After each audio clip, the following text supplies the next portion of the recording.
మనం ఈరోజు ముందుగా మన గురువుగారైన పితామహ పత్రి గారికి ఆత్మప్రణామాలు తెలుపుకుంటూ, అమ్మ పత్రిమాతకు ఆత్మప్రణామాలు తెలుపుకుంటూ, నాకు జ్ఞానాన్ని ఇచ్చిన గురువులందరికీ ఆత్మప్రణామాలు తెలుపుకుంటూ, నా తల్లిదండ్రులకు, నా కుటుంబానికి ఆత్మప్రణామాలు తెలుపుకుంటూ, మనము మరణాయనంలోని మరణాయనం అనే బుక్లోని జ్ఞానాన్ని తెలుసుకుంటూ ఉన్నాము. మనం దానికి డేవిడ్ లాండ్ బర్గ్ గారు చెప్పిన జ్ఞానాన్ని తెలుసుకుంటున్నాం. దానికి తెలుగులో స్వర్ణలత మేడం అనువాదం చేశారు. దాంట్లో భాగంగా మనం ఈరోజు దివ్య ప్రభుత్వం గురించి తెలుసుకుంటున్నాం. దివ్య ప్రభుత్వం అంటే పైలోకాలలో దివ్య ప్రభుత్వం ఎలా ఉంటుంది అంటే, భూమితో పోలిస్తే ఆవలి జీవితంలో ప్రభుత్వ ఆవశ్యకత చాలా తక్కువ. అంటే ఇక్కడ భూమితో మనకిక్కడ ప్రభుత్వము, ఇవన్నీ పోలీస్ స్టేషన్లు ఇవన్నీ ఉన్నాయి, మనకు ప్రభుత్వాలు, కోర్టులు ఇవన్నీ ఉన్నాయి. కానీ ఆవలి జీవితంలో ఆ ప్రభుత్వం ఇలాంటివి ఏం ఆవశ్యకత అనేది చాలా తక్కువ. ఎందుకంటే ఎవరైనా సరే అక్కడ దుష్ప్రవర్తన లేదా అక్కడ ప్రకృతి నియమాలకు ఉల్లంఘించి ఉంటే అక్కడ ఏం చేస్తారంటే, అక్కడ ఎదిగిన ఆత్మలు ఉంటాయి కదా, వీరికి సూచనలు ఇస్తాయి. ఏవైనా అంటే వాళ్ళు దుష్ప్రవర్తన ఎవరైనా హింసించడము చేసినా, ఏది చేసినా, ఒకవేళ అవే అక్కడ నియమాలకు ఉల్లంఘించిన వివేకాత్మలు ఇలా చేయకూడదు అని వాళ్ళకు గైడెన్స్ ఇస్తాయి. అయినప్పటికీ చెప్పినా కూడా వాళ్ళు ఆ విధేయతను అలాగే కొనసాగిస్తే, అలాగే ప్రవర్తిస్తే ఉంటే నిమ్న తలాలకు పంపబడతారనమాట. అంటే తక్కువ స్థాయి లోకాలకు పంపబడతారు. అక్కడ వాళ్ళు ఏం నేర్చుకోవాలో నేర్చుకున్న తర్వాత మళ్ళీ ఉన్నత తలానికి వెళ్తారనమాట. అంటే అక్కడ పైలోకాలలో ప్రభుత్వం ఎలా ఉంటుంది అంటే, మనము ఆత్మ దుష్ప్రవర్తన చేసినా, అక్కడ నియమాలను పాటించకపోయినా వెంటనే వాళ్ళకంటే హయ్యర్ ఆత్మలు, వివేకాత్మలు వచ్చి వీళ్ళకు గైడెన్స్ ఇస్తాయి. గైడెన్స్ ఇచ్చినా వీళ్ళు వినకపోతే వాళ్ళను నిమ్నతలాలకు పంపిస్తారు. నిమ్నతలాలకు పోయి అక్కడ వాళ్ళు నేర్చుకున్న తర్వాత మళ్ళా పురోగమిస్తుంది ఆత్మ. ఇది చాలా అరుదుగా జరుగుతుంది. అది నిమ్నతలాలలో ఇదంతా ఎట్లా ఉంటుందంటే, నిమ్నతలాలలో ఆత్మలకు నడుస్తుంది, వినరు ఉంటారు. కానీ ఉన్నత తలాలలో ఎలా ఉంటారంటే, ఆత్మలు నేర్చుకోవాలన్న ధోరణితో ఉండి ఏ మనస్పర్ధలకు తావు ఉండదు అని చెప్తున్నాడు. నేర్చుకోవాలనే తపనే ఉంటుంది తప్ప మనస్పర్ధలకు తావు ఉండదు అని చెప్తున్నాడు. వివిధ ఆవలి జీవితాలలో కొన్ని ఆత్మలు వేల కొలది సంవత్సరాలు ఉన్నత తలాల నుంచి పాలిస్తూ, అంటే ఆవలి జీవితాలలో ఉన్నత లోకాలలో కొన్ని ఆత్మలు వేల కొలది సంవత్సరాలు ఉన్నత తలాల నుంచి పాలిస్తూ ఉంటాయి. వాటికి అంటే అక్కడ ఎంతోమంది పైలోకాలలో ఆత్మలు ఆ ఉన్నత లోకాలను పాలిస్తూ ఉంటాయి. అంటే ఇక్కడ ప్రభుత్వాలలో ఎట్లా పాలిస్తూ ఉంటారో అక్కడ ఉన్నతాలలో ఆత్మలు అక్కడ వేల కొలది సంవత్సరాలు అలా పాలిస్తూ ఉంటాయంట. ఉన్నత తలాల నుంచి పాలిస్తూ ఉంటాయి. వాటికి అంటే అక్కడ ఆ తలంలో ఉండే ఆత్మలతో ఎలా వ్యవహరించాలో వాటికి ఆత్మలకు అనుభవం ఉంటుంది అని చెప్తున్నాడు. అపార అనుభవం ఉంటుంది.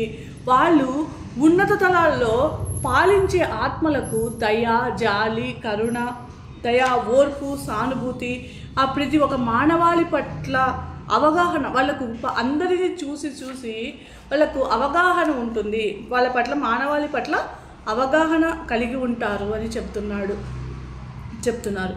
అంతేకాకుండా ఉన్నత తలాల ఆత్మలు ఆస్వాదించే అమోఘ జ్ఞానము, ఆత్మల గురించి సమాచారం పట్ల ఎరుకతో ప్రతి నాయకుడు గొప్ప వివేకంతో అవసరమైన నిర్దేశకత్వాన్ని అందించగలిగి ఉంటారు. అంటే ఇక్కడ ఉన్నత తలాల ఆత్మలు ఆస్వాదించే, అక్కడ పైలోకాలలో ఉన్నత తలాలలో అక్కడ ఉండే వాళ్ళు గ్రహించగలిగే జ్ఞానము, ఆత్మల గురించి సమాచారం పట్ల, ప్రతి ఒక్క ఆత్మ గురించి సమాచారం పట్ల ఎంతో ఎరుకతో కలిగి అక్కడ ఉండే ప్రతి ఒక్క నాయకుడు, ప్రతి ఒక్క పరిపాలకుడు గొప్ప వివేకంతో కింద ఆత్మలకు, అక్కడ ఉండే ఆత్మలకు అవసరమైన నిర్దేశకత్వాన్ని అందించగలిగి ఉంటారని చెప్తున్నాడు. భూమి మీద తెలిసినట్లుగా రాజకీయాలు, రాజకీయ నాయకులు అక్కడ అనవసరము అని చెప్తున్నాడు. ఆవలి జీవితంలోని ప్రభుత్వ పాలకులు అక్కడ అంటే పైలోకాలలో అక్కడ పరిపాలించేవారు ప్రకృతి నియమాలకు అనుగుణంగా విషయాలను నిర్వహిస్తారు. అక్కడ మాన్ సైనర్ బెన్సన్ ఏం చెప్తారంటే ఆవలి జీవితంలోని స్వీయ పరిపాలనను అక్కడ ఆవిడ చెప్తూ ఏం చెప్తారంటే మా ప్రభుత్వము ప్రకృతి నియమాలను అనుసరించి విశ్వంలో అత్యున్నతమైనదిగా మానవ చాతుర్యంలో ఉన్న ఏ ఉపాయాల కంటే కూడా 1,00,000 రెట్లు ఉన్నతంగా ఉంటుంది. అంటే మా ప్రభుత్వము ఈ ప్రకృతి నియమాలను అనుసరించి ఇక్కడ ఆ ఉన్నత లోకాలలో ఎలా ఉంటుందంటే ప్రకృతి నియమాలను అనుసరించి అత్యున్నతమైనదిగా మానవ చాతుర్యంతో ఏ ఉపాయాల కంటే కూడా 1,00,000 రెట్లు అది ఉన్నతంగా ఉంటుంది అని చెప్తుంది ఆవిడ. ప్రకృతి నియమాలు సహజంగానే స్వయంగా అమలుపరచబడతాయి. అక్కడ వాటికి అక్కడ ప్రకృతి నియమాల ఆవలి లోకాల్లో సహజంగానే అమలుపరచబడతాయి. వాటికి వాటిని ప్రత్యేకంగా అమలుపరచవలసిన అవసరం లేదు అని చెప్తుంది ఆవిడ. తర్వాత భూమిపైన ప్రకృతి నియమాలు ఇక్కడ మనకు ఈ భూమిపైన ప్రకృతి నియమాలు తేలికగా గ్రహించబడవు. కొంతమంది పనిచేస్తున్న ప్రకృతి నియమాన్ని కొంతమంది పనిచేస్తున్న ప్రకృతి నియమాన్ని ఆలోచన ద్వారా చూస్తారు. అయితే ఇక్కడ ప్రకృతి నియమాలు మాత్రమే ప్రభుత్వం కాదు అని చెప్తుంది ఈవిడ. ప్రతి తలానికి దాని పాలకులు ఉంటారు అన్నది ఖచ్చితమైన పదం కాకపోవచ్చు కానీ ఉంటారు అక్కడ. ఇప్పుడు నేను కాంతిలోకాల గురించి ఆవిడ చెప్తున్నారు. ఏమని అంటే ఆ కాంతిలోకాలు ఎంతో జీవితాన్ని ఎంత ఆహ్లాదంగా తేలిగ్గా మారుస్తుందంటే మీరే చూడగలరు అని చెప్తున్నారు. ప్రభుత్వాలు అక్కడ పడిపోవడాలనేది దుర్లక్ష్యాలు అంటే దురుసుగా ప్రవర్తించడాలు, అభిప్రాయాలతో కూడిన రాజకీయ విధానాలు, అర్హత లేకుండా అధికారం అనేవి అక్కడ ఉండవు అని ఆవిడ చెప్తున్నారు. ఎమాన్యుయల్ స్వీడెన్బర్గ్ ఉన్నత తలాల్లో స్వచ్ఛమైన అక్కడంతా ఎలా ఉంటుంది అంటే ఉన్నత తలాల్లో స్వచ్ఛమైన ప్రేమ వర్ధిల్లుతూ ఉంటుంది. స్వచ్ఛమైన ప్రేమ అన్నది అక్కడ వర్ధిల్లుతూ ఉంటుంది అని చెప్తున్నారు. కనుక అక్కడ ప్రభుత్వంతో పని లేదు, అందుకనే స్వచ్ఛమైన ప్రేమ ఉంటుంది కాబట్టి అక్కడ ప్రభుత్వంతో పనే లేదు, ప్రభుత్వము అవసరమే లేదు. ఎందుకు అంటే అక్కడంతా ప్రేమ తరంగాలే ఉంటాయి, ఒకరినొకరు సహకరించుకునేదే ఉంటుంది కాబట్టి అక్కడ ప్రేమతో ప్రభుత్వాలతో పని లేదు అని చెప్తున్నాడు. ఆ ప్రభువు యొక్క దివ్య సామ్రాజ్యంలో వేరే విధమైన ప్రభుత్వాలు ఆత్మల అవసరంపై ఆధారపడి ఉంటాయి అని చెప్తున్నాడు. ఆ ప్రభువు యొక్క దివ్య సామ్రాజ్యంలో వేరే విధమైన ప్రభుత్వాలు ఆత్మల అవసరాలపై ఆధారపడి ఉంటాయి. వారు ఉండే సమాజపు అవసరాలను బట్టి అక్కడ ఉండే సమాజపు అవసరాలను బట్టి అక్కడ పాలకులు ఉంటారు. వారు కలిసి జీవించడానికి అవసరమైన నియమాలు అక్కడ ఉంటాయి. వాటికి అనుగుణంగా పాలన సాగుతుంది. ఏవైనా సందేహాలు ఉంటే మనకు ఏవైనా సందేహాలున్నా అక్కడ ప్రభుత్వం ద్వారానే తీర్చబడతాయి. ప్రభువు ద్వారానే తీర్చబడతాయి అని చెప్తున్నారు. వారు దివ్య ప్రభువు నియమాలను అనుసరించి అక్కడ కూడా అంటే ఆ ప్రభువు చూడండి, ఆ ప్రభువు కూడా ఎలా ఉంటాడు అంటే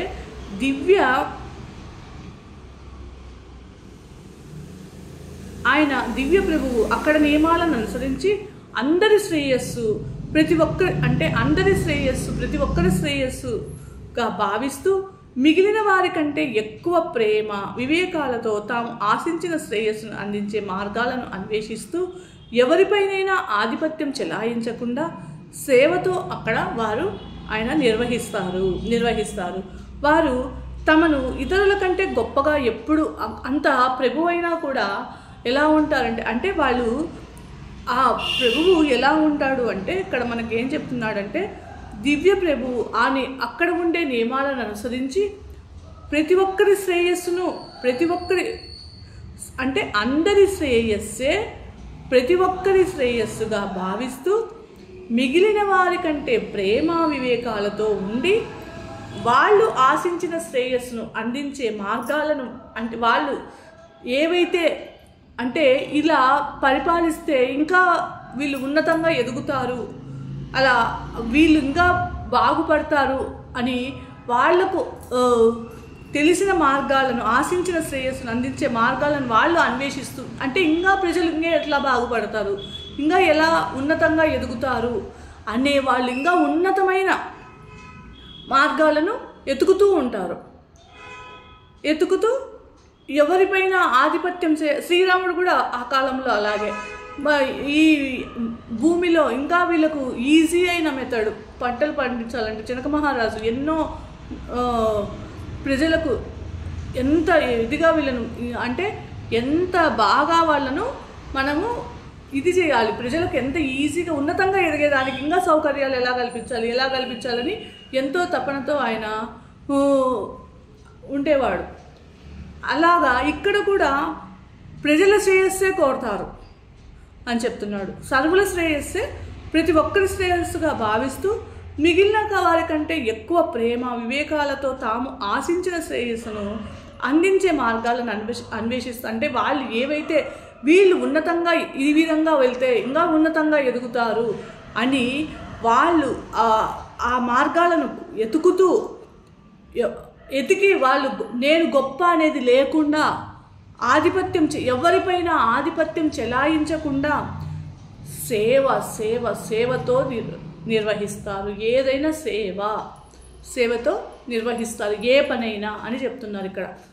ఇక్కడ ఎలా ఉంటుంది అంటే మనం కొంచెం హోదా ఏదన్నా వచ్చేటప్పటికి నేనే గొప్ప అనే ఇది లేకుండా అవతల సర్వుల శ్రేయస్సు కోసం అందరూ బాగుండాలి, అందులో నేను ఉండాలి అనే సర్వుల శ్రేయస్సు కోసం శ్రమిస్తూ ఇంకా వీళ్ళని ఇంకా ఉన్నతంగా ఎదగాలంటే ఇంకా మనం ఏం చేయాలి అని తపన పడుతూ అంత నేను ఇది సాధించినానే అని ఇది లేకుండా ఆధిపత్యం చెలాయించకుండా వీళ్ళకి సేవ చేయాలా, సేవ చేయాలని సీతామాత కూడా అలాగే ఉండేది. నేను గొప్ప అనేది ఎంత సాధించినా కూడా ఒదిగి ఉండేవాళ్ళు వాళ్ళు. అందుకనే వాళ్ళు గురువులు అయినారు. సేవతో నిర్వహిస్తారనమాట. వారు తమను ఇతరుల కంటే గొప్పగా భావించుకోరు, ఎప్పుడు కూడా గొప్పగా భావించుకోరు ఇతరుల కంటే. వారికి తమ సమాజము పొరుగు ఎప్పుడు కూడా వారు నేను ఎక్కువ వారు తక్కువ అనే భావన లేకుండా వారికి తమ సమాజము పొరుగువారి శ్రేయస్సులే ముఖ్యము. తమ సమాజము బాగుండాలి, పొరుగువారు బాగుండాలి, అదే వారికి ముఖ్యం. వారి పట్ల అందరికీ గౌరవము, వారికి కీర్తి ఉంటాయి. వారు సమాజం మధ్యలో ఉంటూ మిగిలిన వారి కంటే ఉన్నతమైన గౌరవము దైవము నుంచి అంటే వారి పట్ల అందుకనే వారు అలా ఉంటారు కాబట్టి వారి పట్ల అందరికీ గౌరవం. చూడండి, మనం ఎలా ప్రవర్తిస్తేనే మనల్ని కూడా అందరూ అలాగే చూసుకుంటారు. ఇక్కడ వీళ్ళు అందరి శ్రేయస్సు కోరుతారు కాబట్టి అందరి పట్ల ప్రేమ చూపిస్తారు కాబట్టి వారి పట్ల అందరికీ గౌరవం, వారికి కీర్తి ఉంటాయి. వీరందరూ సమాజ మధ్యంలో ఉంటూ మిగిలిన వారికంటే ఉన్నతమైన గౌరవాదులు, అంటే వీళ్ళు సమాజంలోనే ఉంటూ ఇలాంటి ఉన్నతాత్మలు ఉంటూ వీళ్ళకు గౌరవం భగవంతుని దగ్గర నుంచి వస్తుంది అని నమ్ముతారు, దైవం నుంచి వస్తాయని తెలుసుకుంటారు అనమాట అని చెప్తారు. ఇక్కడ జీసస్ కూడా ఏం చెప్తాడు అంటే మీలో ముఖ్యులైన వారినే మీ సేవకులుగా ఉన్నివ్వండి అని చెప్తాడు. మీలో ఎవరైతే మీలో ముఖ్యులో వారే మీ సేవకులుగా ఉన్నివ్వండి అని తన శిష్యులతో పలికిన మాటలు మనం గుర్తు చేసుకుందామని ఇక్కడ చెప్తున్నారు.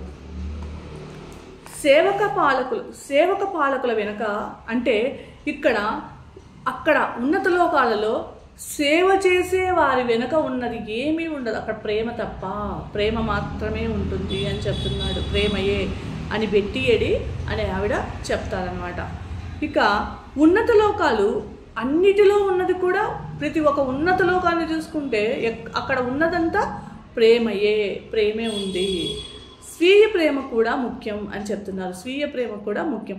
అప్పుడు మాత్రమే మనం ఎప్పుడైతే మనల్ని మనం ప్రేమించుకుంటూ ఇతరులను ప్రేమిస్తామో మనల్ని మనం ప్రేమించుకుంటామో అప్పుడు మనము ఇతరులలోని దివ్యత్వాన్ని మనం గుర్తించగలుగుతాం.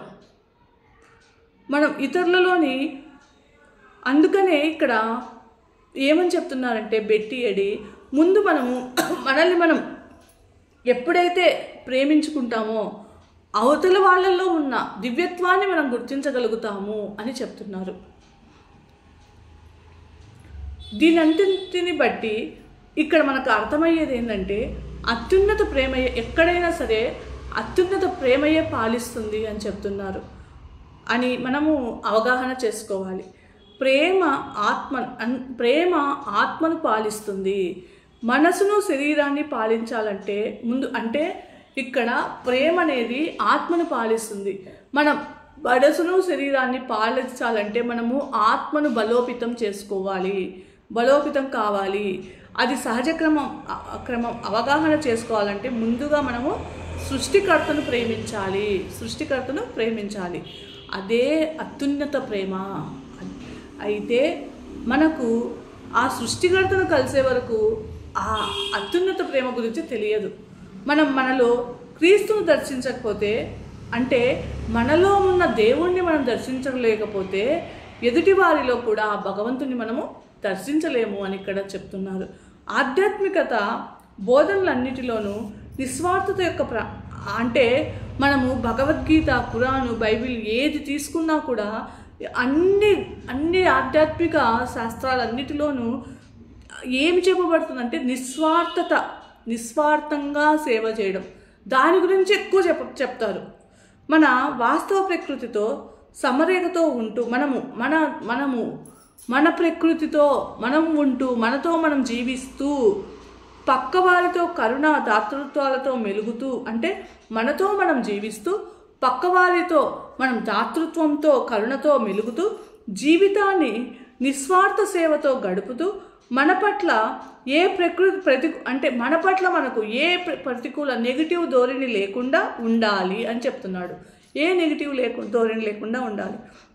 మనం ఆత్మ యొక్క వాస్తవ ప్రణాళిక అంటే ఇక్కడ ఆత్మ యొక్క వాస్తవ ప్రణాళిక అంటే ఏం లేదు, మనలోని మనం దైవ భావాన్ని గుర్తించడమే, మనలోని దైవ భావాన్ని గుర్తించడమే అని చెప్తున్నాడు.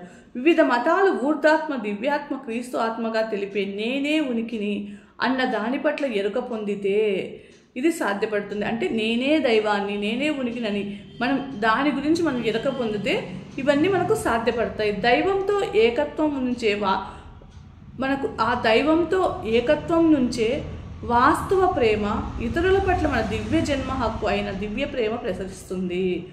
అంటే ఆ భగవంతునితో మనం ఆ ఏకత్వం నుంచే మనకు ఆ నిజమైన ప్రేమ, తర్వాత ఇతరుల పట్ల అది మనకు ఆ ప్రేమ అన్నది మన జన్మ హక్కు, ఆ ప్రేమ అన్నది మనలో ప్రసరిస్తుంది అని ఇక్కడ చెప్తున్నారు. ఇక మనము 33వ అధ్యాయము మతము ఆరాధన గురించి తెలుసుకుందాం. భూమి మీద వారికి అలవాటైన ఆరాధన విధానం, అంటే పైలోకాలలో కూడా భూమి మీద వారికి అలవాటైన ఆరాధనా విధానాన్నే కొనసాగించవచ్చు. వివిధ రకాల ఆలయాలు ప్రత్యేక మతాలలో తమ విశ్వాసాలను కొనసాగించుకోవడానికి అక్కడ అందుబాటులో, అంటే వివిధ రకాల ఆలయాలు ఉంటాయి. ప్రత్యేకమైన మతంలో తమ విశ్వాసాలను కొనసాగించుకోవడానికి అందుబాటులో అక్కడ ఉంటాయి. ఆండ్రూ జక్సన్ డేవిస్ తమ డెత్ ఆఫ్ ద ఆఫ్టర్ లైఫ్లో ఇలా అంటారు. ఏమని అంటే, యాదులు తమ పూర్వుల సిద్ధాంతాలైన అబ్రహం లింకన్, ఇస్సాన్, జాకబ్లనే ఇంకా విశ్వసిస్తుండగా రోమన్ కెథాలిక్కులు తమ మరణానికి ముందు ఉన్న అభిప్రాయాలనే కలిగి ఉన్నారు. మరికొన్ని తెగలు తాము భూమిపై ఏర్పరచుకున్న విశ్వాసాలనే నమ్ముతారు. అంటే ఇక్కడ ఈ నమ్మకమును కొనసాగింపు అనేది, అంటే ఇక్కడ ఒక్కొక్కరు యాదులు కొన్ని నమ్మకాలు కలిగి ఉంటారు, ఇంకొక రోమన్ కేదాలికులు కొన్ని నమ్మకాలను ఏర్పరచుకుంటారు. కానీ ఈ నమ్మకాలు కొనసాగింపు అనేది ఆత్మ పరిణితి, ఆత్మకి ఎంత జ్ఞానం ఉందో దాంతో పరిణితి చెందిన ఆత్మల తోడ్పాటుతో సర్వాత్మ ఐక్యతకు అవగాహన చేసుకునే వరకు ఇది సాగుతూ ఉంటుంది అని చెప్తున్నాడు. అంటే ఇది ఈ నమ్మకాల గురించి, ఈ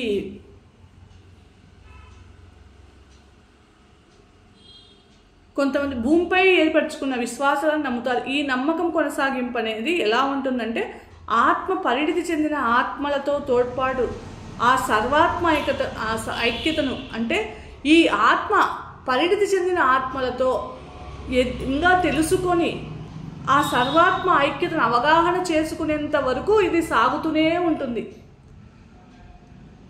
అంటే ఏ స్థితిలో ఉండే వాళ్ళకి ఆ స్థితిలో జ్ఞానం అర్థమవుతూ ఉంటుంది. ఇది ఎంతవరకు ఆ సర్వాత్మతో ఐక్యమయ్యేంతవరకు అని చెప్తున్నాడు.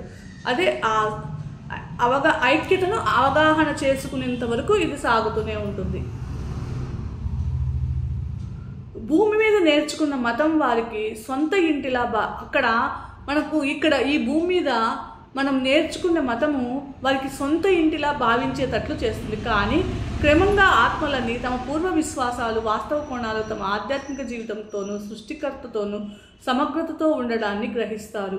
కాస్త ముందో వెనుకో ఆత్మలు తమ ప్రత్యేక విశ్వాసాలను అధిగమించి తమకు శాశ్వత సుందర జీవితాన్ని అందించినందుకు కృతజ్ఞతతో దైవాన్ని ఆరాధిస్తారు. కానీ అంటే ఇక్కడ భూమి మీద నేర్చుకునే మతం వారికి సొంత ఇంటిలా భావించేటట్లు, కానీ క్రమంగా ఆత్మలన్నీ తమ పౌర విశ్వాసాలు, వాస్తవ కోణాలు, తమ ఆధ్యాత్మిక జీవితంతో సృష్టికర్తతో సమగ్రతతో ఉండడానికి గ్రహిస్తారు. కానీ కాస్త ముందో వెనుకో ఆత్మలు తమ ప్రత్యేక విశ్వాసాలను అధిగమించి తమకు శాశ్వత సుందర జీవితాన్ని శాశ్వత ఇవన్నీ అంటే ఈ మతాలు, ఈ మతాలు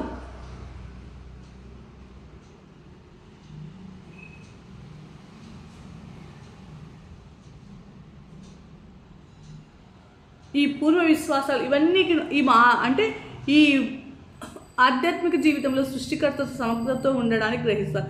కాస్త ముందో వెనుకో ఆత్మలు తమ ప్రత్యేక విశ్వాసాలను అంటే ఇవన్నీ అధిగమిస్తారు. కొన్ని ముందో వెనుకో అక్కడికి పోయినాక అర్థమవుతుంది ఈ మతాలు, ఆచారాలు ఇవి కాదు అనేది వాళ్ళకి అర్థమవుతుంది. అక్కడ అర్థమైనప్పుడు అప్పుడు వాళ్ళు గ్రహిస్తారు ఏమనంటే తన శాశ్వత సుందర జీవితాన్ని ఆ భగవంతుడు అందించినందుకు ఆ కృతజ్ఞతతో దైవాన్ని ఆరాధిస్తారు.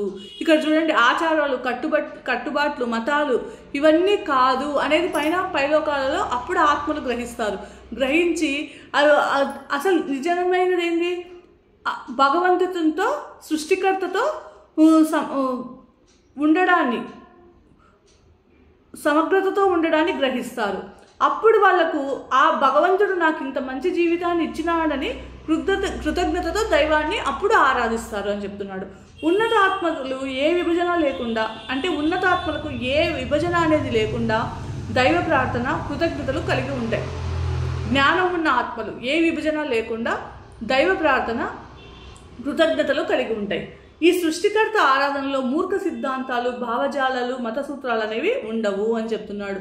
ఈ సృష్టికర్తను ఎంత ఆరాధనలో ఈ మూర్ఖ సిద్ధాంతాలు, భావజాలాలు, మత సూత్రాలు అనేవి ఉండవు. ప్రతి ఆత్మ తనదైన శైలిలో, అంటే ప్రతి ఆత్మ కూడా తనదైన శైలిలో పురోగమిస్తుంది, ఎదుగుతుంది. స్వర్గపు ఉన్నత తలాలలో ఆత్మలన్నీ ఒక స్థాయి దివ్య ప్రేమను, ఆధ్యాత్మిక ప్రకాశాన్ని ఆనందిస్తాయి. స్వర్గపు ఉన్నత తలాలలో అంటే పై తలాలలో ఉన్న ఆత్మలన్నీ ఎంతో దివ్య ప్రేమను, ఎంతో ఆధ్యాత్మిక ప్రకాశాన్ని ఆనందిస్తాయి. ఆత్మలు యథాతథంగా అన్నీ అంగీకరించేటట్లు, అక్కడ ఆత్మలు అన్ని ఉన్నదాన్ని అంగీకరించేటట్లు చూస్తారు. భూమిపైన కన్నా సమ్మర్ల్యాండ్లో శ్రేయస్సు పట్ల విశ్వాసం ఎక్కువ. ప్రేమ శ్రేయస్సులు మన చుట్టూ అక్కడ ప్రేమ శ్రేయస్సులను మన చుట్టూ అనుభూతి చెందుతాము అని ఇక్కడ తెలియజేశారు. మాన్ సైనర్ బెన్సన్ గాఢ ఆధ్యాత్మిక బోధనలు పొందిన వారిలో చాలామందికి ఉన్నత ఆధ్యాత్మిక సత్యాలు బోధించబడలేదని చెప్పారు. వారు తమ పరిమిత పొరపాట్ల అభిప్రాయాలకు అతుక్కొని ఉండి ఆవలి జీవిత సత్యాలతో ఇమడడం కష్టమవుతుంది. అంటే ఇక్కడ ఏం చెప్తున్నాడంటే, మాన్ సైనర్ బెన్సన్ ఆయన చెప్పిన ఆధ్యాత్మిక బోధనలు పొందిన వారిలో చాలామందికి ఉన్నత ఆధ్యాత్మిక సత్యాలు చెప్పలేదు అని చెప్పారు. వారు అవి తెలుసు, వాళ్ళ పరిమిత పొరపాటు అభిప్రాయాలకు వాళ్ళు అతుక్కొని అంటే ఇక్కడ భూమి మీద పరిమిత అభిప్రాయాలకు వాళ్ళు అతుక్కొని ఉండి ఆవలి జీవిత సత్యాలతో ఇమిటడం కష్టమవుతుంది. అంటే ఇక్కడ మనము ఆచారాలకు, కట్టుబాట్లకు, సిద్ధాంతాలకు ఇది ఇక్కడ ఒక విధంగా అన్నిటికీ కట్టుబడి ఉంటాం.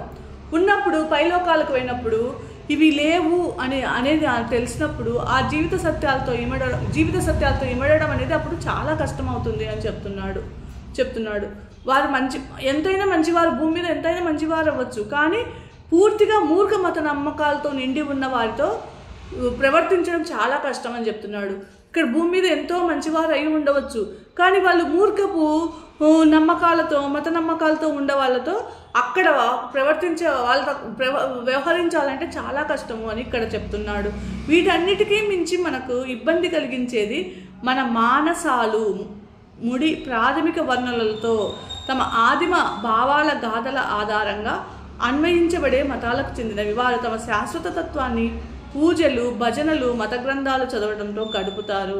వారు ఇక్కడికి వచ్చినప్పుడు విషయాల వాస్తవ స్థితిని తాము పూర్తిగా పొరపాటుగా అర్థం చేసుకున్నామని, అంటే ఇక్కడ భూలోకంలో పూజలు, భజనలు, మత గ్రంథాలు చదవడంలో గడిపి పైలోకాలకు పోయిన తర్వాత నిజాన్ని మనము పూర్తిగా అపార్థం చేసుకుంటాం, పూర్తిగా పొరపాటుగా అర్థం చేసుకున్నామని గ్రహించి పెద్ద కుదుపుకు అప్పుడు గురి అవుతారు. వారు కొంత సంసిద్ధపడిన తర్వాత అప్పుడు అంటే పూజలు, భజనలు, వ్రతాలు, ఇవన్నీ ఆచారాలు, ఇవన్నీ అక్కడికి వెళ్ళిన తర్వాత అంటే ఇవన్నీ కాదు నిజమని తెలుసుకున్న తర్వాత వాళ్ళు ఒక పెద్ద కుదుపుకు గురి అవుతారు. గురి అయినప్పుడు అలా కొద్ది రోజులు అంటే గురైన తర్వాత వాళ్ళు అది సంసిద్ధపడే వరకు, అది వాళ్ళు అర్థం చేసుకునే వరకు ఉండి తర్వాత అక్కడ ఉండే ఆత్మలు, గైడింగ్ మాస్టర్స్ వచ్చి ఆత్మతలాల్లో వాళ్లకు సామాన్య సహజ జీవన విధానాన్ని పరిచయం చేస్తారు అని చెప్పారు ఆయన. అంటే ఇక్కడ మనం తెలుసుకోవాల్సింది ఏంటంటే మనం ఇక్కడ ఏ స్థితిలో ఉండి చనిపోతామో ఈ భౌతిక శరీరం మాత్రమే వదిలేస్తాం. మనం నేర్చుకునే జ్ఞానం అంతా మన సూక్ష్మ శరీరంలో ఉంటుంది. అది పైలోకాలకు అట్లనే తీసుకుపోయినప్పుడు మనం ఇక్కడ ఈ పూజలు, వ్రతాలు, ఆచారాలు, చాదస్తాలు ఇవన్నీ ఉన్నప్పుడు ఇవన్నీ కాదు నిజము. సృష్టికర్తతో మనము అనుసంధానం అవ్వాలంటే ఒక శ్వాస ఎప్పుడైతే మనము మన మనసును శూన్యం చేసుకొని శ్వాస మీద ధ్యాస పెట్టడమే ఇంకేది కాదు అని మనం తెలుసుకున్నప్పుడు ఒక కుదుపు కుదవుతారు. అప్పుడు వాళ్ళకు అది అర్థం చేసుకునే దానికి వాళ్ళు అప్పుడు సర్దుకున్న తర్వాత మళ్ళీ ఆత్మలు వచ్చి వాళ్ళకి గైడింగ్ ఇస్తారు అని చెప్తున్నారు. అప్పుడు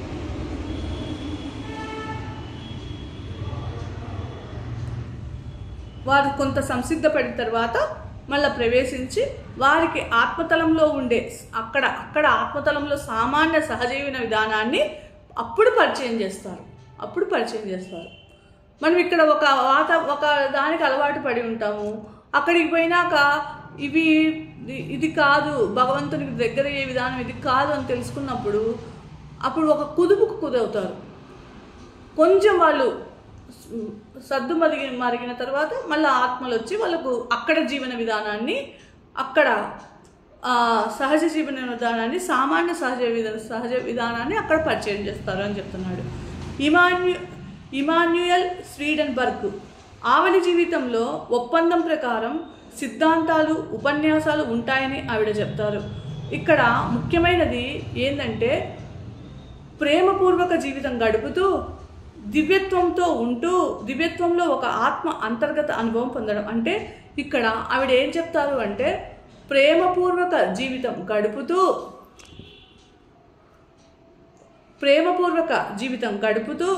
దివ్యత్వంలో ఉంటూ అక్కడ ప్రేమపూర్వకమైన జీవితం మనం గడుపుతూ దివ్యత్వంలో ఉంటూ ఒక ఆత్మ అంతర్గత అనుభవం పొందడం ముఖ్యమని చెప్తారు ఆవిడ. స్వర్గాలలో నిజమైన దివ్య ఆరాధన ఆలయాలను సందర్శించి ఉపన్యాసం వినటంలో ఉండదు. అంటే పైలోకాలలో దివ్య ఆరాధన ఆలయాలను సందర్శించి ఉపన్యాసాలు వినడంలో ఉండదు. సిద్ధాంతాలకు అనుగుణంగా ప్రేమ, దివ్యత్వము, విశ్వాసాలతో జీవించడం, అంటే మనము ఏదైతే నేర్చుకున్నామో అది జీవించడంలో ఉంటుంది ఆచరణ ఉండాలి, చెప్పడం కాదు. అంటే ప్రేమ, దివ్యత్వము, విశ్వాసాలతో జీవించడం ఉంది. జీవితంలో ప్రవర్తించే విధానానికి ఉపన్యాసాలు, సూచనలు మాత్రమే. జీవితంలో మనము ఇక్కడ మనం ప్రవర్తించే విధానానికి ఇవన్నీ చెప్పే ఉపన్యాసాలన్నీ మనకు సూచనలు ఇస్తున్నారు, సూచనలు మాత్రమే అని చెప్తున్నాడు. సూచనలుగా ఉపయోగపడతాయి. వాటి మూలంలోకి మనం వెళ్ళి అంతర్గతంగా అంటే వాళ్ళు చెప్పిన ఉపన్యాసాల్లోకి మనం వెళ్ళి అలాగ ప్రయాణించాలి. ప్రయాణం చేయకపోతే అవి అంటే విన్న వాటిని మన జీవితంలో అమలుపరుచుకున్నప్పుడే వాటి వల్ల మనం ఆ సత్యాన్ని అమలుపరచకపోతే మనకు ఎటువంటి ఉపయోగము ఉండదు అని చెప్తున్నాడు. పరిణితి చెందిన ఆత్మకు మాత్రం ఆధ్యాత్మిక పట్ల వాస్తవ అవగాహన ఉంది. దివ్యకాంతిని అనుభూతి చెంది దానికి శృతిలో ఉంటారు. అంటే ఎప్పుడైతే అదే ఎదిగిన ఆత్మ అయితే దీని పట్ల, ఆధ్యాత్మికత పట్ల అవగాహన చేసుకొని ఆ దివ్యకాంతిని అనుభూతి చెంది ఆ దివ్యకాంతితో శృతితో ఉంటారు, ఏకమై ఉంటారని చెప్తున్నాడు. తమ పిల్లల పట్ల మన సృష్టికర్త కృపా ప్రేమలు అత్యున్నతము. అంటే మన పిల్లల పట్ల ఎంత ఆ సృష్టికర్త ప్రేమ ఎంత గొప్ప, మన పిల్లల్ని ఎంత గొప్పగా ప్రేమిస్తామో అంతకంటే సృష్టికర్త మనల్ని అంత ఆయన ప్రేమ, కృపా ప్రేమలు గొప్పవి అని ఇక్కడ చెప్తున్నాడు. ఆయన ప్రేమ నుంచి ఏ ఒక్కరూ దూరం అవ్వరు.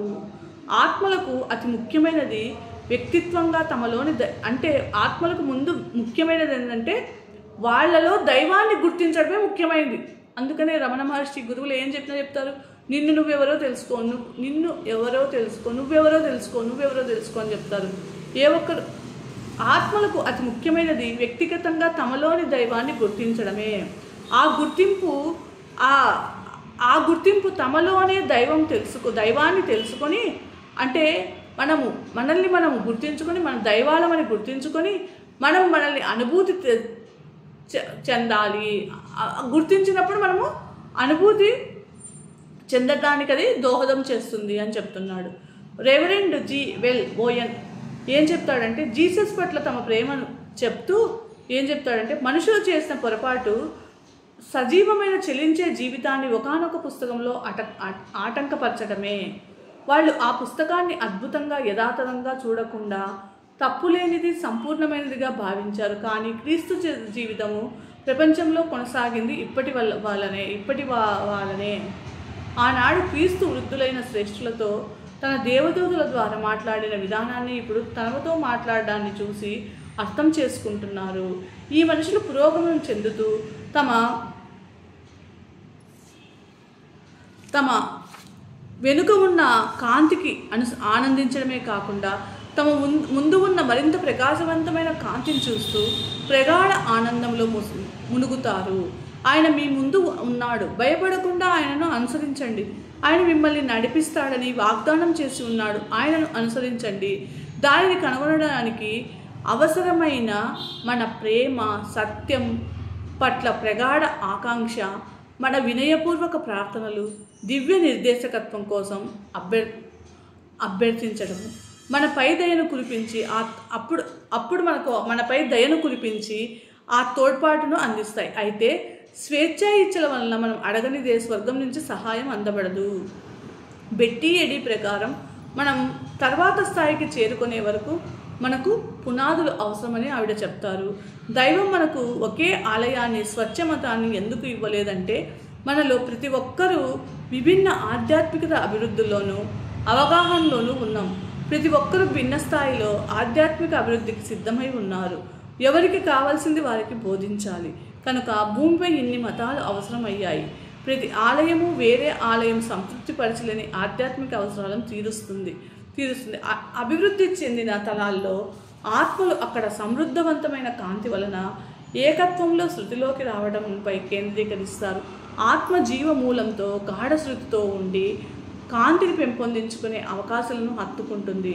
సిస్టర్ ఫ్రాసెన్స్ తాను వెళ్ళిన ఒక కాంతి ఉత్సవం గురించి చెప్తూ ఈ ఆలోచన రూపుధరించడం, ఈ సమిష్టి ఏకాగ్రతలు జీవితాన్ని అనుభూతి చెందాలన్న ప్రగాఢ వాంఛ నుంచి ఉద్భవించి మరింత జీవంతో ఉన్నత మూలాలతో ఐక్యమయ్యి ఐక్యం చెందాలని, ప్రస్తుత చైతన్యం జీవిత విస్తరణకు దోహదం చేస్తుందని గుర్తిస్తాం. కాంతి అంటే అంతర్గ్రాహ్యతను మెరుగుపరుచుకోవడం, అంటే కాంతి అంటే అంతర్గ్రాహ్యతను మెరుగుపరుచుకోవడమే తప్ప మరేమీ కాదు. ఈ కాంతి ఉత్సవాలు ఆత్మ వ్యక్తిత్వంలోని నిరోధాలను తొలగించడానికి దోహదం చేస్తాయని తెలిపారు. అంటే అక్కడ కాంతి ఉత్సవాలు జరుపుకుంటూ ఉంటారు. ఆ కాంతి ఉత్సవాలు జరుపుకున్నప్పుడు మనలో ఉండే నిరోధాలన్నీ పోతాయి, తొలగిపోవడానికి ఈ కాంతి ఉత్సవాలు దోహదం చేస్తాయని ఇక్కడ చెప్తున్నారు.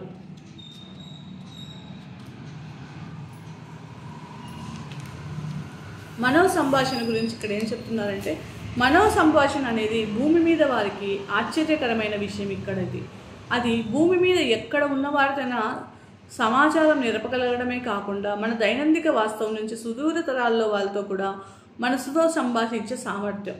అంటే ఈ మనో సంభాషణ అంటే ఇక్కడ మనసులో మనం ఏదైతే అనుకుంటూ ఉన్నామో అది వెంటనే మనం అనుకున్న వాళ్ళ దగ్గరికి చేరడం, ఆ సామర్థ్యం. ఇది ఈ మధ్య కాలంలో అనేక శాస్త్రీయ పరిశోధనలో ఇది ఉంది అని నిర్ధారించబడినది. అవలి జీవితంలో ఈ మనో సంభాషణే ముఖ్యమైన సమాచారం. అంటే పైన ఉన్నత తలాలలో ఈ మనో సంభాషణే ముఖ్యమైన సమాచారం. మనకి ఇప్పుడు ఇట్లా ఫోన్లు ఎట్లనో అక్కడ పైన ఈ మనో సంభాషణ మనం అనుకునేది అవతల వాళ్లకు గ్రహించగలిగేది. అది సంభాషణే మాధ్యమం. మనకి ఇప్పుడు ఫోన్లు ఇవన్నీ ఎలాగో అక్కడ వాళ్ళకు మనో సంభాషణే మాధ్యమం. మనం అనుకుంటే వాళ్ళకి అర్థమైపోతుంది. ఆవలి లోకాల్లో ఆత్మలు ఆలోచన శక్తిని ఉపయోగించి చూడగలుగుతావు. అంటే ఆత్మలు అక్కడ పై లోకాల్లో మన ఆలోచన శక్తిని చూడగలుగుతాయి కనుక ఆలోచనలు ఒక ఆత్మ నుంచి మరొక ఆత్మకు అందించుకోగలుగుతాయి. ఆలోచనలు ఎక్కువ శక్తిని కలిగి ఉంటాయి, చాలా స్పష్టతతో కూడినవి. భూమిపై కూడా ఇద్దరు వ్యక్తులు మనో సంభాషణ జరిగినప్పుడు శబ్దం ఉత్పన్నం కాదు అని చెప్తున్నాడు. అంటే మనం ఇక్కడ స్పష్టతతో కూడిన ఆలోచన చేసినప్పుడు ఇద్దరు మనుషులు జరిగినప్పుడు శబ్దం అనేది ఉత్పన్నం కాదని చెప్తున్నాడు. ఒక ఆలోచన ప్రసరింప చేయడానికి మనం ఒక ఆలోచన అవతల వ్యక్తికి వెళ్ళాలంటే దానికి దూరము ఎంత దూరమైనా వెళ్తుంది, పరిమితి అనేది లేదనమాట. ఆత్మల లోకంలో ఒక సందేశం పంపడానికి కానీ ప్రేమపూర్వకంగా తలుచుకోవడం కానీ చేయగానే అవి అంటే ఇప్పుడు మనం వేరే వాళ్ళకు మన ఆత్మలకు సందేశం పంపించాలని ప్రేమపూర్వకంగా తలుచుకుంటేనే అవి గ్రహించబడతాయి. అనేక ఆధ్యాత్మిక బోధనలు ఆలోచన రూపాల వాస్తవాన్ని అంటే చాలా స్పిరిచువల్ సొసైటీలు అన్ని ఆలోచన రూపాల వాస్తవాన్ని గుర్తించాయి. మాన్ సైనర్ బెన్సన్ ఈ విషయాన్ని చెప్తూ ఏం చెప్తాడంటే, శరీరంలో ఉన్నప్పుడు ఈ ఆలోచన యొక్క శక్తి అంటే మనం ఈ శరీరాలలో ఉన్నప్పుడు మనము మన ఆలోచనకు ఎంత శక్తి ఉంది అనేది మనం గ్రహించలేము. మనసులో పుట్టిన ప్రతి ఆలోచన ఒకానొక రూపాన్ని సంతరించుకుంటుంది. అశాస్త్రీయంగా మాట్లాడుతున్నట్లు ఉన్న కనీసం కొంతకాలం పాటైన చుట్టూ ఉన్న ప్రాణమయ కోశంలో అది నమోదు చేయబడుతుంది. అది ఆత్మల లోకంలో ఉన్న వారిని ఉద్దేశించినదైతే సరైన లక్ష్యంతో నిర్దేశిస్తే వెంటనే వారిది ఉన్నట్లుగా చేరుతుంది అని చెప్తాడు. భూమిపై ఆలోచన అదృశ్య రూపంలో, భూమిపై ఆలోచన అనేది మనకు కనిపించదు, అదృశ్య రూపంలో ఉంటుంది. అంటే ఇక్కడ మనం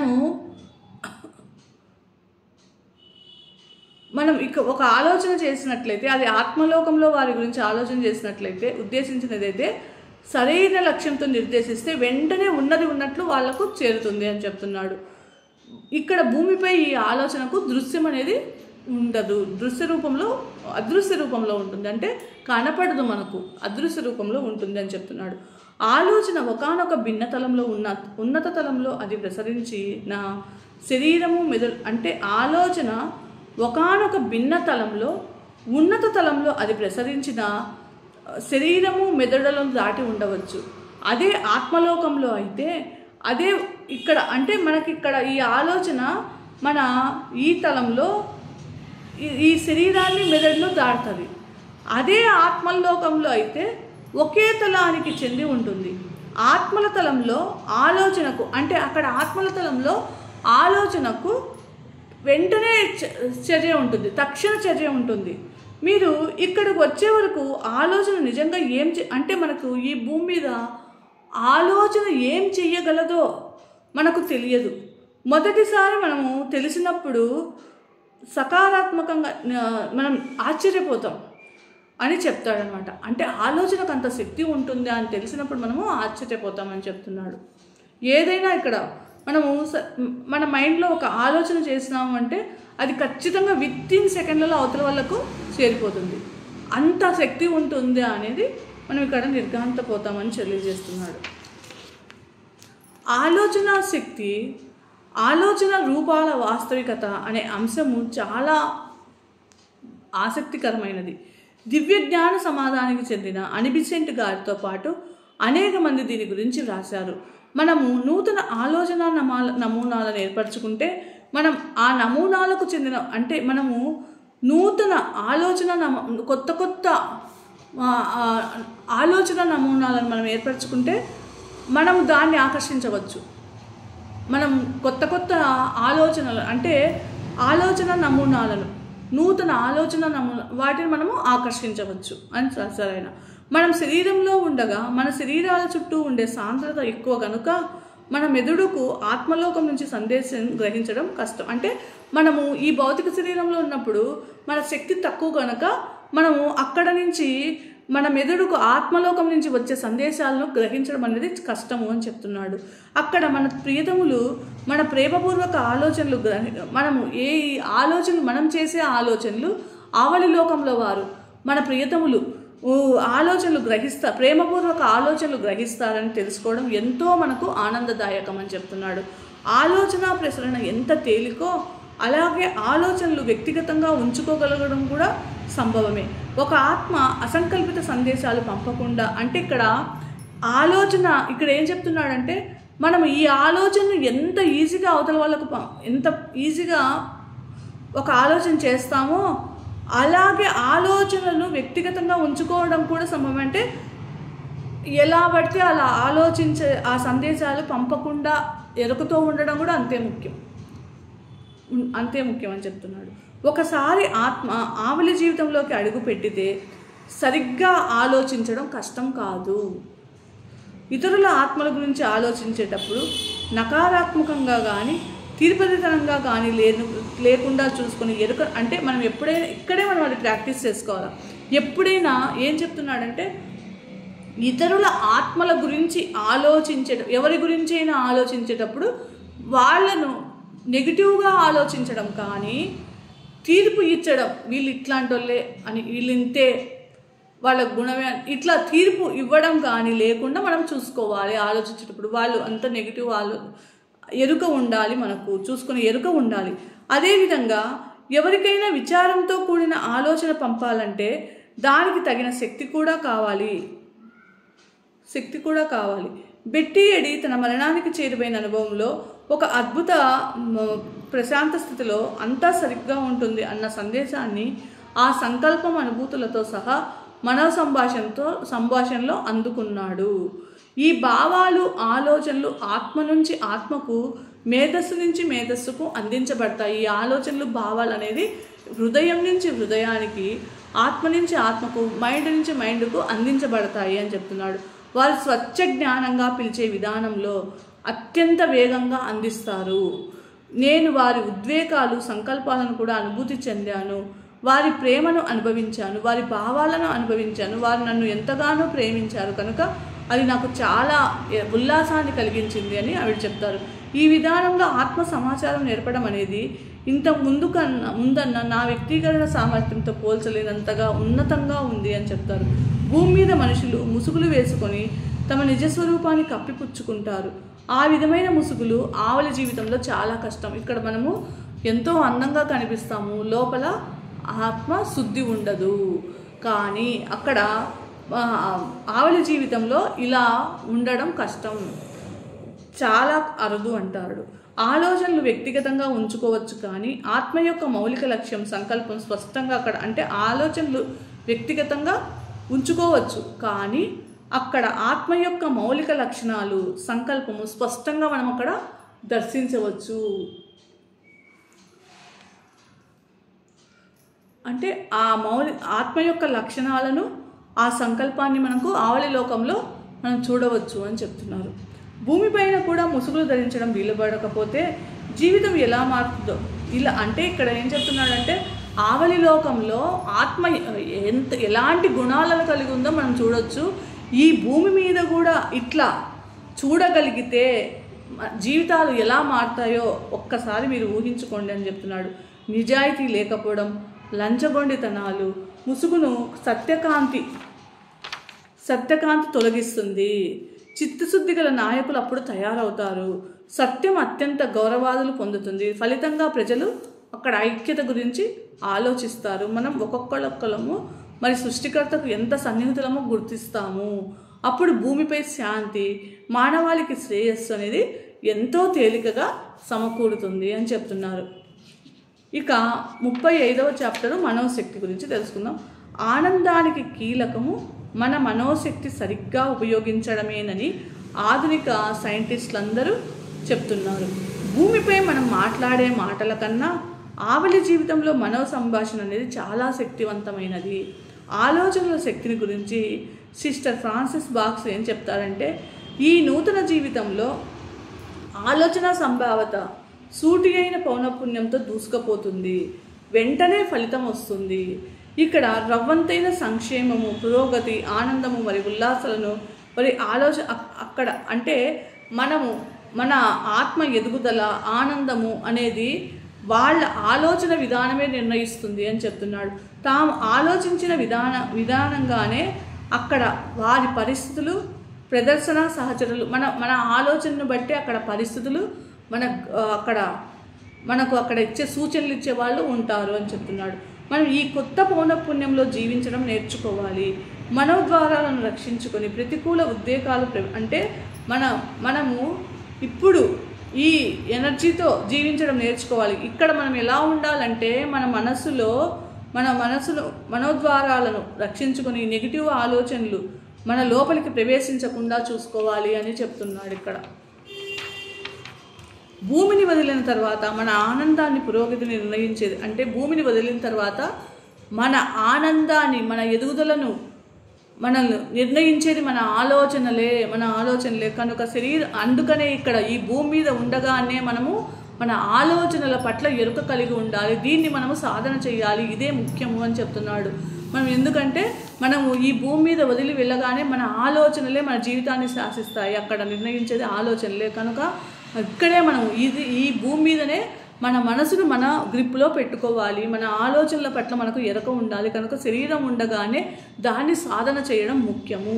మరణానంతర జీవితంలో ఆలోచన శక్తి గల ఆత్మలు తమ ఆలోచనల పట్ల గొప్ప ఎరుకను కలిగి ఉండడం ద్వారా సంభావ్యత అస్తవ్యతలు అంటే మరణానంతరం తర్వాత జీవితంలో ఆలోచన శక్తి గల ఉన్న ఆత్మలు వాళ్ళ ఆలోచనల పట్ల ఎక్కువ ఎరుకను ఉండడం వల్ల అక్కడ ఈ సంభావ్యతలు, అస్తవ్యస్తతలు, గందరగోళాలు తగ్గించుకుంటాయి అని చెప్తున్నాడు. తగ్గించుకుంటాయి. ఆత్మలు తాము గ్రహించే దాని పట్ల ఎంపికతో ఉండాలి. ఆత్మ గొప్ప సహజ సామర్థ్యం ఉంటుంది. భౌతిక మెదడు అనే మేఘము దానిపై కమ్ముకోదు కనుక ఆవలి జీవితంలో అది తేలికే. అంతేకాక ఆత్మలు జీవిత ఉనికిలోని అద్భుతాల వర్ణాలను, సముద్ర పరిమళాలను, పుష్పవృక్ష మొక్కల సౌందర్యాన్ని, సంగీతాన్ని ఆస్వాదించడానికి అక్కడ సిద్ధంగా ఉంటాయి. అంటే అక్కడ ప్రకృతిని ఆస్వాదించడానికి సిద్ధంగా ఉంటాయి. కనుక దేనిని ఆపాలో దేనిని ఆహ్వానించాలి ఇక్కడ మనం అందుకనే ఇక్కడ అది ప్రాక్టీస్ చేయాలి. మనం దేనిని ఆహ్వానించుకోవాలో దేనిని ఆపాలో మనము దానిని ఆహ్వానించుకోవాలో ఎంపిక చేసుకోవడం తేలికవుతుంది అని చెప్తున్నాడు. స్వర్గంలో ప్రశాంతతతో కూడిన ప్రశాంతతతో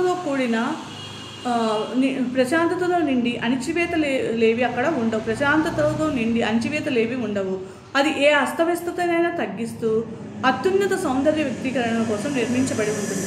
ఇక్కడి ఆత్మలకు మెరుగుపడిన జ్ఞాపకం నిలిపి ఉంచబడిన ఏ జ్ఞానాన్నైనా తిరిగి పొందేటట్లు అది చేస్తుంది.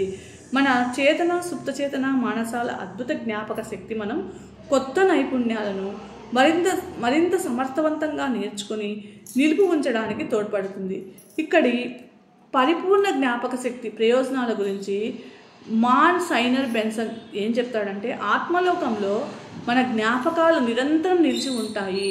మనసుపై భౌతిక శరీరం విధించే అపరిమితులు లేనందువల్ల మనం ఒకానొక విషయం నేర్చుకోవడం తేలిగ్గా వేగంగా జరుగుతుంది అని చెప్తాడు. మనం పొందే జ్ఞానం నిలిపి ఉంచుకుంటాము. మనం ఏం నేర్చుకోవాలనుకున్న చిత్రలేఖనమైన, సంగీతమైన, ఏదైనా నిర్మించడం అన్ని క్షణాలలో అక్కడ క్షణకాలంలో జరిగిపోతాయి. అక్కడ మన మేధో శక్తి పొందుతుంది. అది మన పురోగతిలో ఒక భాగము. పురోగతి అంటే కేవలం ఆధ్యాత్మికతే కాదు, మన బుద్ధికి, మనసుకు, మేధో వికాసం పెరుగుదలకు అపరిమిత వనరులు అందుబాటులో ఉన్నాయి. మన మేధో వికాసం ఖచ్చితంగా స్థిరంగా మనం ఇచ్చ ప్రకారం పెంపొందుతూ జ్ఞానులు, నిపుణులు, విద్యావంతులైన గురువులు పర్యవేక్షణలో అక్కడ సాగుతుంది. మళ్ళీ మనం మర్చిపోవడం అనేది ఉండదు అని చెప్తున్నాడు. అంటే ఇక్కడ మన మేధోశక్తి అనేది ఆవలి లోకాలు మనకు అక్కడ పెంపొందుతుంది. ఇది మన ఎదుగుదలలో భాగం అని చెప్తున్నాడు. ఇక్కడ పురోగతి అంటే మనం ఏమనుకుంటా ఉన్నామంటే స్పిరిచువాలిటీనే, ఆధ్యాత్మికతే అనుకున్నాం. కానీ మన బుద్ధి, మనస్సు, మేధో వికాసం పెరుగుదలకు అపరిమితమైన వనరులన్నీ అక్కడ ఉంటాయి, అవతల లోకాల్లో ఉంటాయి. మన మేధో వికాసం ఖచ్చితంగా స్థిరంగా మన ఇచ్చ ప్రకారము, మన కోరిక ప్రకారం పెరుగుతూ జ్ఞానులు, నిపుణులు, విద్యావంతులైన గురువుల పర్యవేక్షణలో అక్కడ మనకు సాగుతుంది. మళ్ళీ మనం అక్కడ మర్చిపోవడం అనేది ఉండదు అని చెప్తున్నాడు. ఆవలి జీవితంలో చేతనము, సుప్త అంటే ఇక్కడ ఆవలి జీవితంలో కాన్షియస్, సబ్ కాన్షియస్ రెండు కలిసిపోయి మన జ్ఞానం పొంది అవగాహన చేసుకునే సామర్థ్యం అనేది, అంటే మనకు అవగాహన చేసుకునే సామర్థ్యం అనేది గణనీయంగా పెరుగుతుంది అని చెప్తున్నారు ఆయన. దేవుని కృప వలన మనకు ఆనందమైన జీవితం ఇచ్చుకోవడాన్ని ఎంపిక చేసుకోవచ్చు. అక్కడ దేవుని కృప వలన మనం ఆనందమైన జీవితం ఎంచుకోవడాన్ని ఎంపిక చేసుకోవచ్చు. బెట్టి ఎడి ఆత్మ ఆలోచన శక్తిని వివరిస్తూ, సృష్టి సర్వస్వము ఆలోచనల ఆరంభం అవుతుందని నీకు తెలుసు కనుక పాపం, అపరాధం, నిస్పృహ, ఆశ, ప్రేమల సృష్టిలో కూడా మన నుంచే మొదలవుతుంది. స్వస్థత అంతా లోపల నుంచే వస్తుంది. మనం నిరాశా వలయాన్ని కానీ, ఆనంద విజయాల వలయాన్ని కానీ ఏర్పరచగలం. మన వ్యక్తిగత పరిణామంలో, దైనందిక ధ్యాన యోచన ప్రార్థనలో అదే సహాయకారి. దానివల్ల మన ఆత్మలు సమ్మర్ల్యాండ్లోనూ, ఆ పైన దివ్య వాస్తవాలు, శృతి అయిన అనుభూతిని పొందగలం. ప్రేమ, ధర్మయుత ఆలోచనల నమూనాలను ఏర్పరచుకుంటూ మన అమరమైన భవిష్యత్తును సృష్టించుకుంటాం. అప్పుడు దైవం వంటి మనసును నిర్మించుకోవడం ద్వారా మనం కూడా దైవాలుగా మారుతామని చెప్తున్నారు ఇక్కడ. రేపు 36వ అధ్యాయము ఆనందోల్లాసాలు ఎట్లా ఉంటాయి పైలోకాల్లో అనేది మనం తెలుసుకుందాం. ఇప్పుడు మనం ధ్యానం చేద్దాం. కంటెద్దాలు ఉంటే తీసివేద్దాం. కాళ్ళు క్రాస్ చేసుకుందాం. చేతుల్లో చేతులు పెట్టుకుందాం. నిదానంగా బాడీని అంతా రిలాక్స్ చేసుకుందాం. ఉచ్ఛ్వాస, నిశ్వాస. ప్రశాంతంగా కూర్చున్నాం.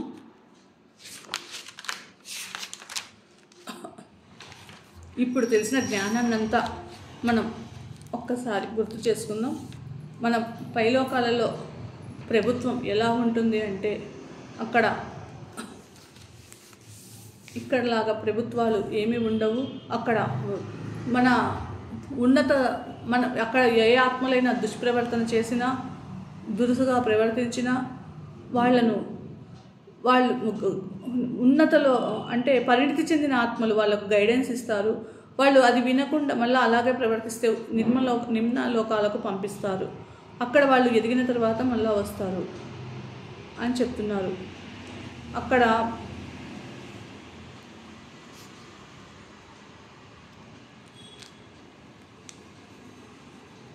అక్కడ వారు గురువులు ఎంత గొప్ప జ్ఞానవంతులైనా ఎప్పుడు ప్రజల శ్రేయస్సు కోసమే పనిచేస్తారు.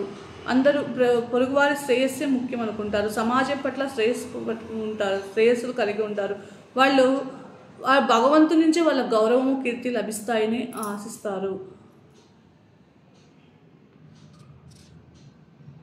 అక్కడ ప్రేమకే ఇంపార్టెంట్ ఇస్తారు అని చెప్తున్నారు. ఇక అక్కడ మతం ఆరాధన ఎలా ఉంటుంది అంటే, ఉన్నత ఆత్మలు ఏ విభజన లేకుండా ఐక్య దైవ ప్రార్థన, కృతజ్ఞతలు కలిగి ఉంటాయి అక్కడ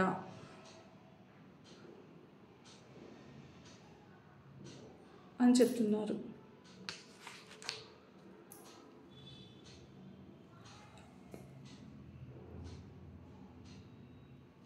అక్కడ మనకు ఆ భగవంతుడు మన పట్ల ప్రేమ అనేది గొప్పది అని చెప్తున్నారు. అక్కడ ఏదైనా సరే ఆలోచన అనేది వెంటనే అమల్లోకి, మనం చేసిన ఆలోచన అనేది వెంటనే జరుగుతుంది, రూపుధరించడం అనేది త్వరగా జరుగుతుంది అని చెప్తున్నారు.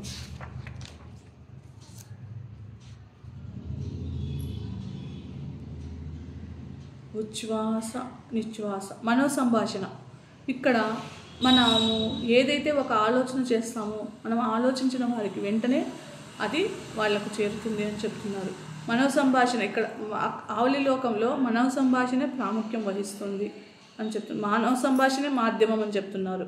అంటే ఇక్కడ సెల్ ఫోన్ల లాగా మనం ఇక్కడ ఏదైతే స్పష్టమైన ఆలోచన చేస్తామో అవతల వాళ్ళకి అర్థమైపోతుంది అని చెప్తున్నారు.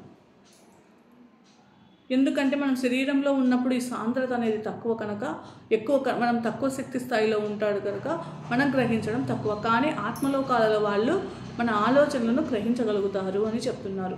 వాళ్ళు పంపించే ఆలోచనలను మనకి ఈ శరీరంలో మన శక్తి తక్కువ కనుక మనం గ్రహించడం అనేది కష్టమవుతుంది అని చెప్తున్నారు.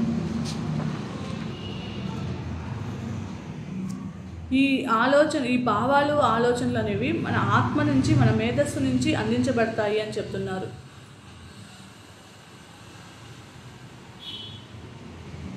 ఇక్కడ భూమి మీద మనుషులు ముసుగులు వేసుకొని తమ నిజ స్వరూపాన్ని కప్పిపుచ్చుకుంటారు. కానీ ఆ విధమైన ముసుగులు ఆ అవతలి జీవితంలో జీవించడం కష్టం అని చెప్తున్నారు. ఎందుకంటే అక్కడ ఆలోచనను వ్యక్తిగతంగా ఉంచుకోవచ్చు, కానీ ఆత్మ యొక్క మౌలిక లక్షణాలు, సంకల్పాలను అక్కడ స్పష్టంగా కనిపిస్తాయి అని చెప్తున్నారు. ఉచ్ఛ్వాస నిశ్వాస పూర్తి ఎరుకతో ధ్యానం చేద్దాం.